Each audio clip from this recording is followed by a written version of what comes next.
Hello everyone, welcome to Yellow Pages Nursing. Today's topic is all about tidal volume.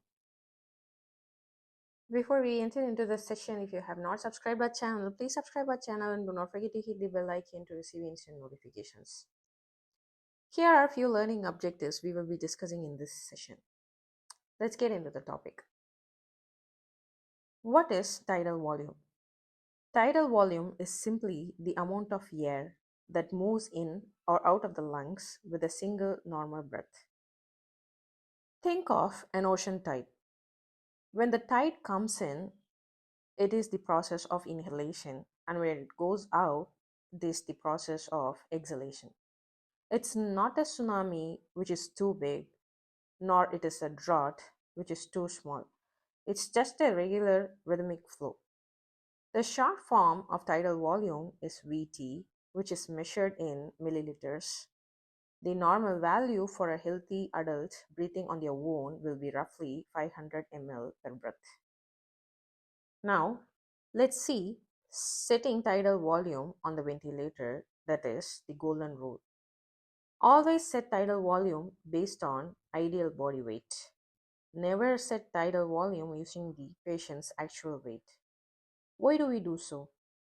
The fact is, fat does not breathe, and lungs do not grow when a person gains weight. So, with this concept in mind, using actual body weight can actually overinflate the lungs and cause injury.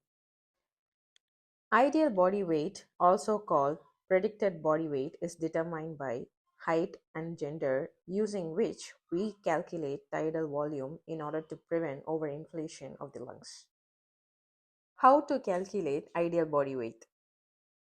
For male, the formula will be ideal body weight is equal to 50 plus 2.3 into height in inches minus 60. For females, ideal body weight is equal to 45.5 plus 2.3 multiplied by height in inches minus 60. We have discussed this in one of our videos before, and the link is given in the description box below.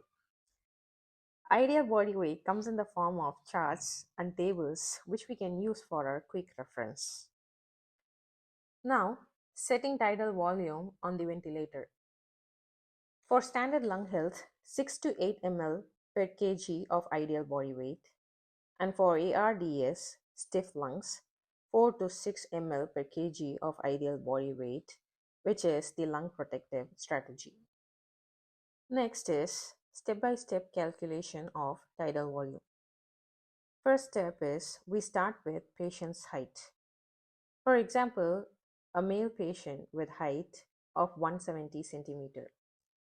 His actual weight is 100 kilogram, but we ignore that because we have already discussed that ideal body weight is determined only with gender and height.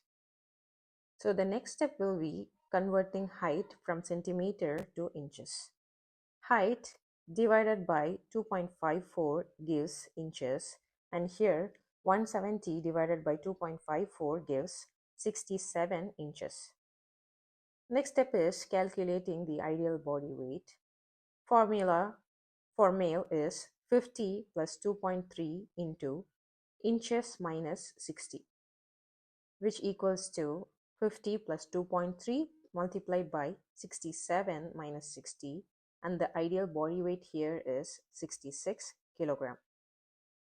The last step is calculating the tidal volume setting. Target is 6 to 8 ml per kg. So tidal volume is equal to ideal body weight into 6 or 8, which gives 396 ml at the low end and 528 ml at the high end. So on the ventilator, the tidal volume is set between 400 ml and 530 ml. Imagine if we are calculating the tidal volume using the actual body weight, that is 100 kilogram. The tidal volume would be 800 ml, which would actually overinflate the lungs and could end up popping his lungs. Now comes complications of incorrect tidal volume. When tidal volume is too high, that is, more than 8 or 10 ml per kg. Imagine a balloon. Overinflating a balloon might make the walls fully stretch and make it more weak. So the damage caused here is given different names. Volume trauma caused by overdistension is the lung injury caused by too much air, or barotrauma, that is lung injury caused by too much pressure, which we call popped lung or pneumothorax. The result is we damage the alveoli, causing inflammation and worsening lung failure. The other complication is respiratory alkalosis, where too much carbon dioxide is blown off. Now, if tidal volume was too low, less than 4 ml per kg without positive end expiratory pressure, imagine a balloon that is badly inflated. When you let the air out, the balloon sticks together, and with the next breath, it cannot open fully again. So, comparing this to the respiration, what happens in the lungs? Very small breaths do not open the alveoli, which makes alveoli collapse and stay closed, and this term is called atelectasis. Here, less air reaches the lungs, which causes hypoventilation. So, the effect of all these on gas exchange causes carbon dioxide not getting removed and getting built up in the blood. And what happens to oxygen is it cannot enter into the blood, and therefore less oxygen reaches the tissues. So the final result in the patient will be high carbon dioxide causing respiratory acidosis and low oxygen causing hypoxemia. Now comes the nursing considerations and monitoring the 3 P's of nursing care, that is pressure, piping, and patient. Let's discuss this one by one. First comes pressure.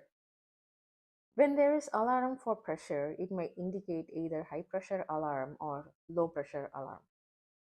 High pressure alarms are usually caused by blockages, which could result from secretions, biting of the tube, or stiff lungs, whereas low pressure alarms could indicate leaks caused by tubings getting disconnected or the cuffs being deflated.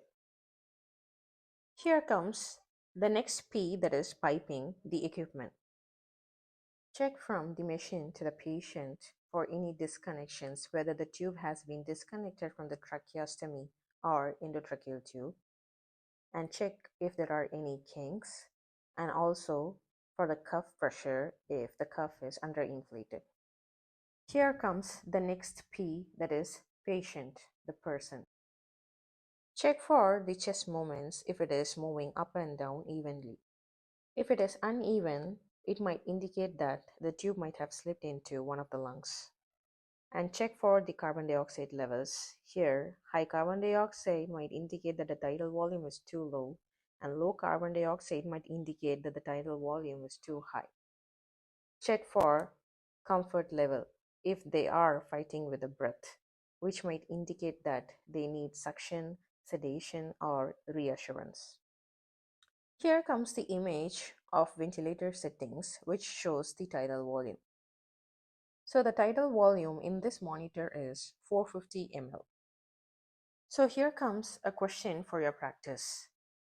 Calculate the tidal volume for a male patient with height 160 centimeter. You can do the calculation and mention the answers in the comment box. So here we go with tidal volume.